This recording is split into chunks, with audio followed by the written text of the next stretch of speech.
You are listening to Proof Text, a Glossa House podcast exploring Scripture with Dr. T. Michael W. Halcomb and Dr. Frederick J. Long. Welcome. Hello, and enjoy. Michael Halcomb. Welcome to Proof Text in this sub-series, which we call Pnevmati, which just means something like in the spirit or spirituality, something like that.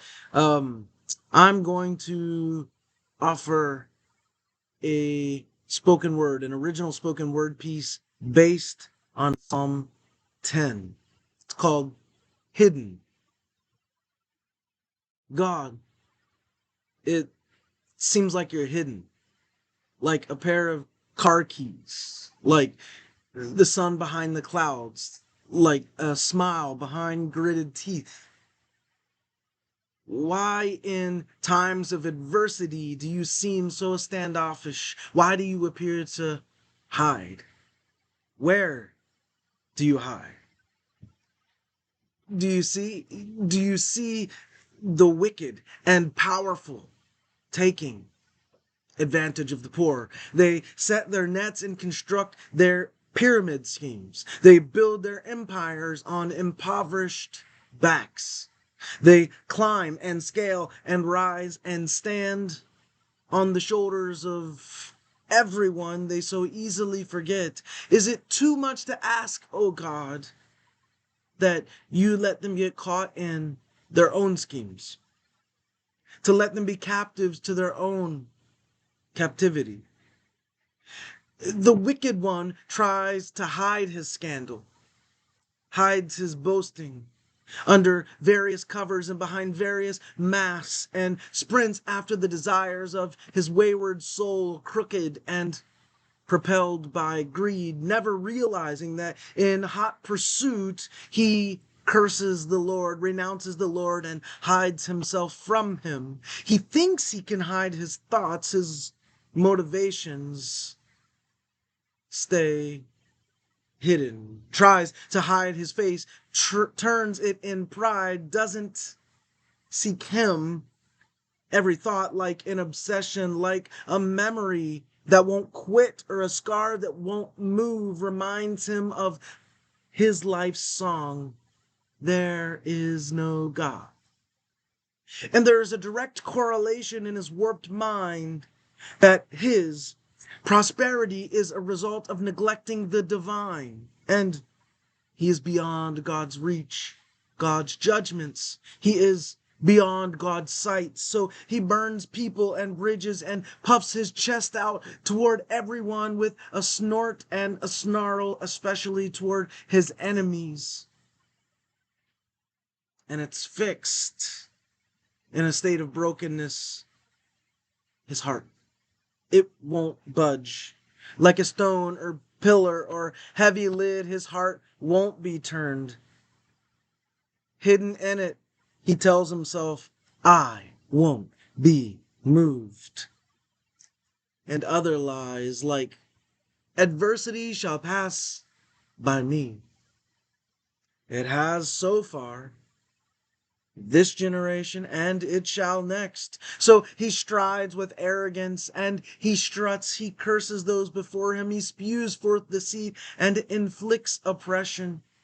Seated beneath his tongue are mischief and iniquity. He hides in bushes and around corners and in towns and villages. He hides in homes he waits to ambush, waits for the perfect opportunity of weakness to murder the innocent. His eyes sunk back in his head, hidden behind glaze, watch for the helpless and hopeless. He prowls about like a lion, sinking behind each bush, hoping to hide his mane, his approach, and his intentions. He sees an unsuspecting victim, unguarded and unprotected, unable to fend for himself, and he strikes. He places his stamp of approval on sayings like "the rich get richer while the poor get poorer" and "absolute power corrupts absolutely." He proves such aphorisms. He smiles as he catches another one whom he has lured into his net again and again, like the sun's rising and setting, like every song's start and finish. His actions are predictable. He crushes the helpless. He brings them down.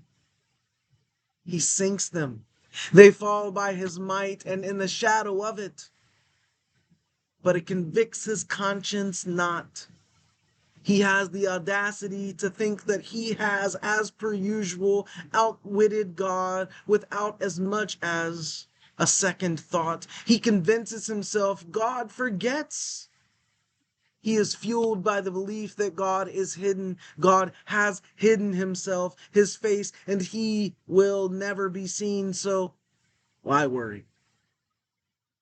Will you let him get away with this, God? Why does he get ahead while we struggle? Why do you let this happen? Arise, O Lord. Pick up your feet, pick up your hand, pick up yourself. Pick it up, God. Let's go. Don't forget him. Don't forget us. He keeps saying you won't hold him accountable, Lord. He renounces you. His heart rejects you. But you must see, right, God? Right? You must see him. You must see us. This is confusing. You see his mischief. You see our confusion, and when will you take matters into your own hands? For you've said that we're not allowed. But where is your hand? Where is it? He who is helpless seeks your help. He who has no hand seeks your hand. He who doesn't feel seen seeks your gaze. You, O God, are father to the fatherless, help to the helpless. So break the crooked arm of this wicked evildoer. Shake his unrighteousness out of him until it is no more. Remind him and all of us facts. The Lord is king forevermore. No nation or king can stand forever in his land. They perish.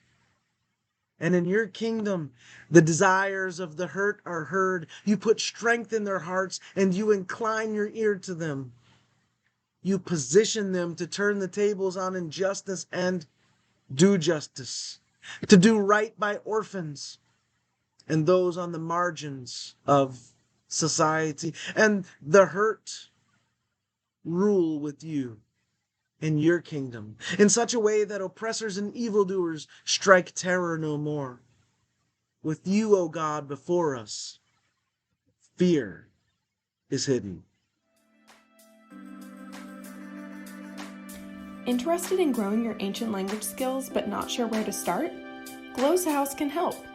From illustrated readers and short stories to lexicons and grammars, Glossa House offers a variety of resources for beginning, intermediate, and experienced ancient language learners. Head to glossahouse.com today. Glossa House, language resources for the global community.